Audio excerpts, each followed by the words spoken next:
the net. But who was this elusive cabbie? John Worboys was a single man who lived alone in Rotherhithe, South London, overlooking the banks of the Thames. Worboys was almost a con man in many ways. He was very manipulative and he was very, very good at pretending to be a calm, kind, placid man. And I think many of the young women who got into his cab thought of him as the archetypal black cab driver. Most of his female friends all describe him as the perfect gentleman. He'd stand up the moment a woman walked into the room. He'd send birthday cards, even to ex-girlfriends. He was that kind of very thoughtful man, at least on the surface. This very much is someone that is very obsessionally predatory and is able to come across as quite avuncular, quite a nice guy, someone's dad. In his early life, Worboys had an obsession for female company and made the decision, aged 30, to embark on a career which would give him access to women he desired. He turned to stripping in the sort of mid-80s and was initially very successful. He did it under the name Terry the Minder. He danced to the music from the Dennis Waterman show, and he was earning up to £1,000 a week. One of the normal guys, nothing out of the ordinary, bit out of shape and not your typical male stripper, in my opinion. All the other guys round about then in their prime sort of trained a lot, and John didn't look like he sort of done a lot of that. I first met John, I actually booked him for my niece for her 21st birthday party as a surprise. And as you guessed, right, I'm one of them silly strippergrams, right? Now, ladies and gentlemen, I'm rather a big boy, so when I do get it out, duck your head, it's like a Dalek. It's from side to side. He came in dressed as a dirty old man. He always came out dressed like that, because when the girls actually saw him like that, they used to sort of shy away from him. Will you be gentle with me, because I'm more scared of you than what you are of me, right?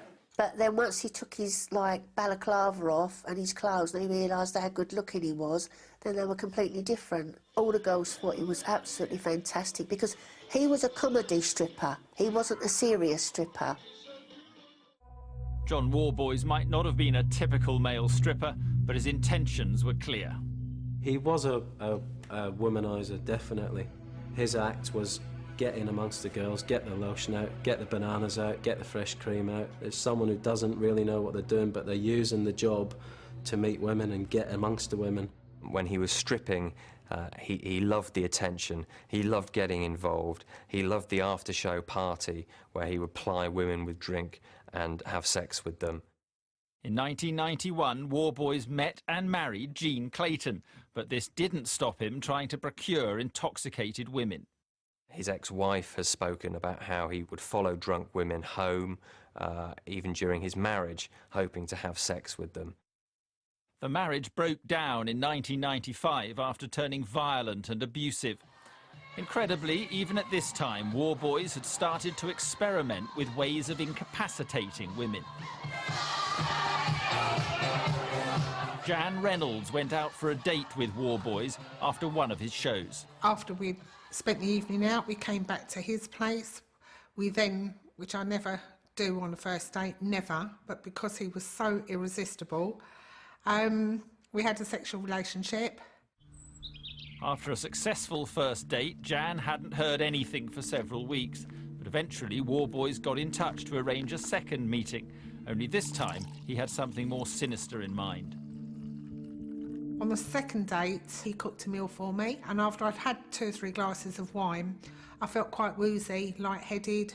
I felt ill. I never knew anything else whatsoever, not at all, until I woke up the next morning in his bed. And I asked him how I got there. He sort of laughed and chuckled and said, "You'd had quite a bit to drink last night." And I said to him, "No way." It was only about 2 or 3 glasses of wine, but I knew then that there was something not quite right. I felt very angry, very ashamed going home on the bus, to think that he could have done something to my drink. I would suspect there are many other instances in the early part of that offending history where he tried various routines out on women until gradually they were more and more refined. and got more and more specific and more effective, essentially. I mean, practice makes perfect, if you like. Worboys was honing his methodology, but at the same time, work as a stripper became harder to come by, and with it, his easy access to women. Over time, his looks faded. He got older, and the money dried up, and also the access to women, particularly drunk women, dried up. It must have been a bit of a blow to John. His phone probably stopped ringing. He's probably missed it like hell, the attention. In desperation, he began to finance and star in low-budget porn films from a flat he owned in Bournemouth. Neighbours at the time who remembered a string of women sort of turning up at this flat without an explanation, very strange sounds coming from inside. In 1996, Worboys decided to change careers. A job which would give him access to the females he craved. He began training to become a black cab driver. What is entirely plausible in this case is, as you have with some paedophiles, who will go into employment with the specific aim of using that as a direct conduit to victims, it wouldn't surprise me at all if Worboys saw becoming a black cab driver as a very opportune employment device to procure specific types of victims. One sense that it was his whole life, that his whole mission was not necessarily to be a taxi driver and earn proper money, but to use his employment in order to satisfy his perverted lust. Worboys had seemingly embarked on a job which gave him one-on-one access to the type of females he desired. But how was it possible for him to get women to do what he wanted? Mr. Worboys was not an aggressive man. He was an extremely mild-mannered man. To achieve his aims, he was never going to run up behind somebody and drag them off the streets. So therefore, to achieve his aim, which was sexual, he had to think up a way in which his victims were going to be complicit in what he wanted. Most rapists want some form of reaction from their victims. I think what is quite unusual about Worboys is he wanted pretty much prone, unconscious victims. So no interaction or reaction at all at either a physical level or an emotional level. John Worboys had been experimenting with drugging women and had discovered a potent cocktail using easily obtainable over-the-counter pharmaceuticals. One drug was used. In some cases, more than one. There'd been a combination of two drugs. One of those was an over-the-counter medication for insomnia. The other would be a prescription-only drug. The amount of alcohol with those two drugs, the combination effect effectively, for a number of women was very, very severe. Not only did it make them totally incapacitated in the cab and completely unconscious, but very sick the following day. And that, of course, is the seriousness of the crime, that for a whole number of women, they're not sure what happened to them in the back of that cab. Worboys' first known offence was in 2002, but 5 years later, there was no sign of him slowing up. More and more victims at the mercy of this cabbie and his drugged drinks. One woman was to experience just how potent Worboys' drug cocktail was. After a night out with friends in West London, she was making her way home. She's prepared to speak, but doesn't want to reveal her identity. This black taxi pulls up beside me, and it was a really strange thing because I hadn't hailed it, but I just got in it. He immediately kind of went into this rant about, you don't want to get into a minicab, I saw you, I thought it's late, you're on your own, you look like a nice girl. He said that several times, you look like a nice girl, you seem like a really nice girl. He started telling me about this win that he'd had, and then I remember he sort of put his hand down to the left and sort of pulled up this wad of cash, and I really remember it being a lot of money, but it didn't register with me as sinister at that point. I just remember thinking, oh, I'm going to tell my mates about this tomorrow. They won't believe I've had this crazy taxi driver. He'd been waiting to kind of celebrate with someone, hadn't had anyone to celebrate with, and he wondered if I wanted to drink. I thought, yeah, I'll have a drink.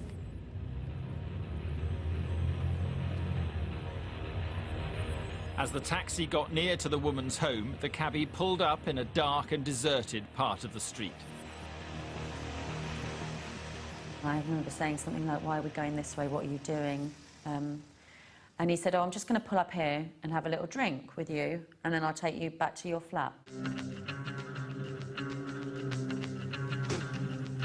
The last thing I remember him doing was getting out of the front of the taxi and getting into the back with me. I remember this feeling of sort of slipping into a sort of unconsciousness and thinking, yeah, this isn't good. My next memory is 2 o'clock the next afternoon, waking up fully clothed with my shoes still on. Work had been ringing me. My boyfriend had been trying to get in touch, and I'd just been totally out of it. Unbeknown to her, Worboys had let himself into her flat. He then woke up her boyfriend and told him to get his girlfriend out of the cab as she'd had too much to drink.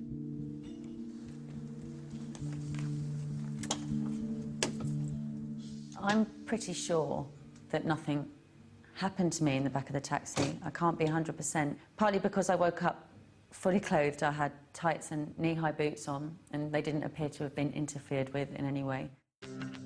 She was unconscious for over 10 hours, but the drugs may have had an unintentional side effect that deterred Worboys from carrying out an attack. What was really strange to me when I woke up the next day is that I realised that I'd wet myself. My boyfriend actually told me that I'd wet myself in the back of the taxi. Obviously, it was definitely down to the drugs that he'd given me, but could have been what saved me from something a lot worse, I think. Despite this, her experience at the hands of Worboys still haunts her. If anything traumatises me, it's the fact that it was such a hugely risky situation where so much more could have gone wrong and so much more could have happened to me. And I could have been seriously hurt. I'll never know what happened to me in the back of that taxi.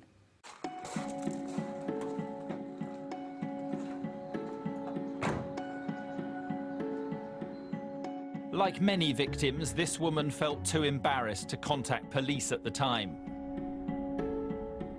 Worboys continued undetected, but he began to do more to cover his tracks. He started to give himself an alibi after he committed a crime. On one occasion, he dropped his victim off at a police station, saying she was drunk. This was all because he realised that if he was stopped or caught again, he'd have a lot of explaining to do. I don't think there is any indication that he'd slowed down in his offending. Gradually over time, if you're not getting caught, there's no particular or evident repercussions, you'll repeat it. If it's effective, you'll do it again and again and again and again. It might get more specific, but it also might get more audacious. Despite his numerous attacks, police were still unaware there was a serial sex attacker. In December 2007, all this was about to change. There was evidence for a number of the women that they'd been drugged. There was evidence that they'd been sexually assaulted. But only in one case did the evidence amount to a woman having a recollection of rape having actually occurred.